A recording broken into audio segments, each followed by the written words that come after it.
feel like if you're watching and you're probably like me, if you were sitting there going, okay, what do I do? Because all we're given is a pamphlet, honestly. Maybe a binder for lucky nowadays that maybe describes what autism is, but we're not given any instruction on what to do right now when we go home, because I don't care if you're an OT, speech language pathology, SLP, physical therapy, you're in whatever, program at school, they're at home with us. What do we do when we're at home? And that to me is the biggest gift. And, I know you guys talk about the causes in the future, but honestly, if you weren't born to your parents, all of us families out there would not have the instruction manual the way we do. Yeah, it's a real trip to think about. And you point out something else that I think is so important and not always really totally acknowledged, which is really there's lots of people who can be professionals and different things who can be absolutely helpful and crucial and important in a child's life and in helping a family. But really, no one can match the parent, because no one's ever going to love Jackson the way that you love Jackson, right? No one loves our kids that way. No one's committed for the long haul the way a parent is committed. And actually, in truth, even if a parent is confused and uncertain and scared, they know their child in a certain way. No 4-hour evaluation can match that day in, day out experience and knowledge that a parent gains. And that's why, not only why my parents could help me, but it's why I really love what we do, because it's giving the very best people, the people who could most help their child, the tools to actually help their child. When I giggle sometimes because people will say, "Oh, can you train somebody on what autism is? And we have about an hour. Can you go ahead and tell them everything you know, and that way maybe they can then answer questions or whatever." And I'm thinking, an hour? I could barely find a website that might help you, for the next 3 months, let alone an hour. So as a parent, that is so true, because we do live it day in and day out. And each child is so unique. And we've heard it, at the conferences that we go to, if you know one child with autism, you know one child. Because there's no two children with autism that are alike. And so what you guys have done, and really, it's just, to me, it's like the relationship part of it, and that's what I love about your program, is it's not about, and really, guys, I'm going to say this probably 3 or 4 more times, go to autismtreatment.org, because you guys give those free tools with your websites, your YouTube. There's lots of videos people can watch. Webinars, or I guess what they're called, or and I don't know, are they called webinars or YouTube? These are called webcasts, but it doesn't matter what. I always get confused on all the different terminology, but go and watch them, because you guys give the tools, okay, when you're trying to maybe create more eye contact, or you're trying to create more language, or maybe you're trying to have a deeper relationship in some particular way, and incorporating the family and just doing all these great things. Those are the things we need. So in a sense, when you think of that pregnancy book, what you guys offer is that book, in a sense, of, okay, now what do I do after autism?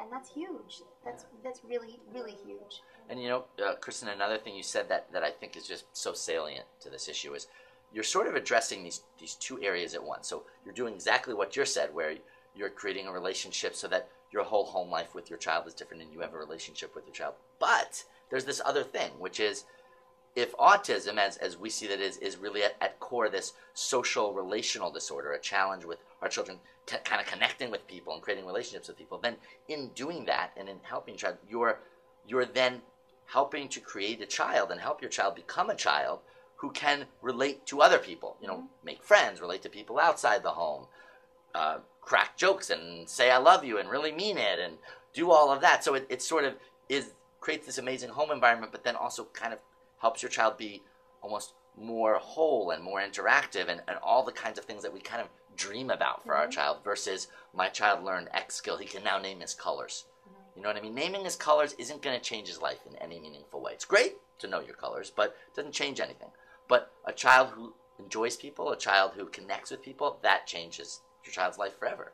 Well, I think your sister, Bryn, who also works at your guys' property there, I remember being in a class once, and she said something, and I'm probably going to get it wrong, but she said something like about her daughter, which I want you to tell that story, but basically she said something like, okay, does it matter that she knows 1 + 1, or does it matter if she has a best friend?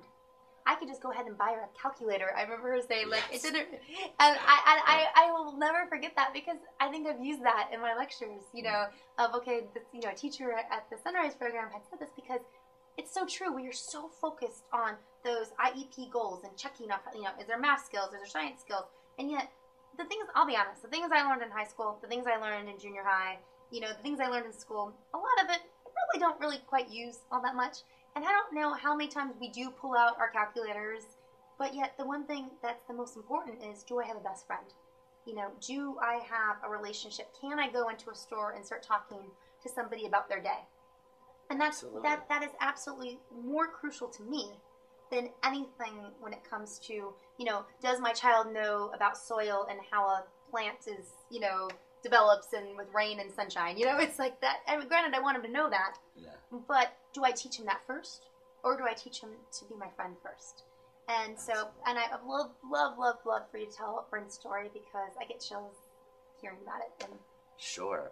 By the way, I love that. I remember that calculator remark that Bryn made. You hit it on the head, because you know it is interesting. You can buy your child a calculator, right? Yeah. You can't buy your child a friend, no, right? So and if they go to anything from school to a job interview or anything, you need to be able to relate to people. Mm-hmm. You don't need all the little skills in there. That's sort of fixable. And actually, let me just say, when I recovered, my parents had focused relentlessly on socialization and social connection and relationship building.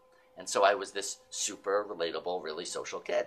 But actually, when I first recovered, I absolutely was behind in the academics. I was behind in the beginnings of math and reading and all that stuff. So my parents tutored me and caught me up. Like, that was the easy stuff to actually deal with. And then I did fine in school after that. So I think it's important what you brought up. So I would love for you to tell the Bryn story, because that's honestly just one of my favorite stories. And so I think the viewers would love to hear that. Yeah, well, you know, Bryn is my oldest sister, also one of my best friends, and she is the executive director of the Sunrise program, and she's a main teacher in the startup program, and actually her husband William teaches in the startup program.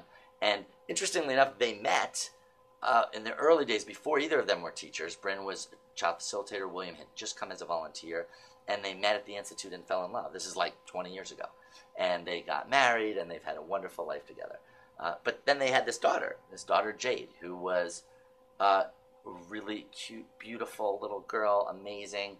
And then at around age 2, started to develop all of these really big differences. All of these things that any of us sort of would know, or were like clear autistic tendencies. She stopped interacting with people. She had very low eye contact. She had only 1 or 2 words. She would scream and cry for hours and hours, sort of inconsolably during the day. And there would be things like if she had a Lego thing and one little Lego was out of place, we wouldn't know this in advance, but she'd see this and she would cry for hours over something like that. And just everything was so overwhelming to her. She would do different stims, like she would either take a box of marbles and shake it in the same way over and over, and go like that over and over, or line up these teeny little people that she had. So it was adorably cute, but also on the autism spectrum and with all these autistic tendencies. And so they were in the perfect position, and they started this program for her. And I was lucky enough to be one of the volunteers in that program. It was really an amazing experience for me, because I had worked with families and different things, but I never really got on a deep level what my parents did for me until I saw the day in, day out experience of Bryn and William running this program, and I got to be a volunteer over a multi-year period.